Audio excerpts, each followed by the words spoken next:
It's Native American Heritage Month. It's a perfect time to celebrate the strength, wisdom, and leadership of Indigenous women. Before colonization in 1492, most Indigenous nations were matriarchal or matrilineal, meaning women held important roles in governance, decision-making, and community life. In many tribal communities, the children belonged to their mother's clan. Women owned property and were responsible for the distribution of resources. And this power didn't just mean political authority, it meant social balance, guidance, and responsibility. In the Haudenosaunee Confederacy, the clan mothers chose the leaders, and they had the ability to remove them if they weren't doing their job. The women were the life givers, the caretakers of the land, and the keepers of the culture. And their authority wasn't symbolic, it was both spiritual and political.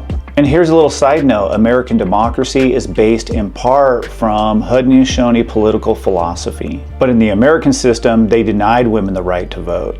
Among the Dene or the Navajo, lineage follows the mother. Ye belong to your mother's clan, not your father's. Women traditionally own the land, the livestock, and the homes. That's real power rooted in respect and reciprocity. In Cherokee society, women led councils and had the sacred responsibility of keeping the peace. The Lakota honored women as leaders in ceremony and in life. White Buffalo Calf woman brought the sacred pipe and taught the people how to live in balance. These systems were strong, but Christianity and colonization directly targeted them. European patriarchy couldn't handle Indigenous women having any kind of power. Missionaries imposed male-only leadership and broke matrilineal inheritance. They did everything to silence women's roles in ceremonies and spiritual practices. The goal was always to destroy Indigenous balance and replace it with hierarchy. Men over women, human beings over the land. Along with that came direct settler violence against Native women. Sexual violence, even murder, were used as tools to control.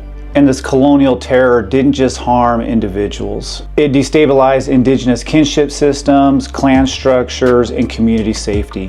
But matriarchal systems never disappeared. You see them today with Indigenous women leading movements to protect the water, defend the land, and preserve the culture. From the MMIW crisis to environmental fights like Standing Rock, Oak Flat, and Mauna Kea. Indigenous women continue to do what they've always done, lead with love, courage, and truth. These leaders hold the communities together, they preserve the languages and cultures, raise the next generations, and they remind us that strength doesn't come from domination, it comes from balance. So for Native American Heritage Month, let's celebrate the Indigenous women who've always carried us.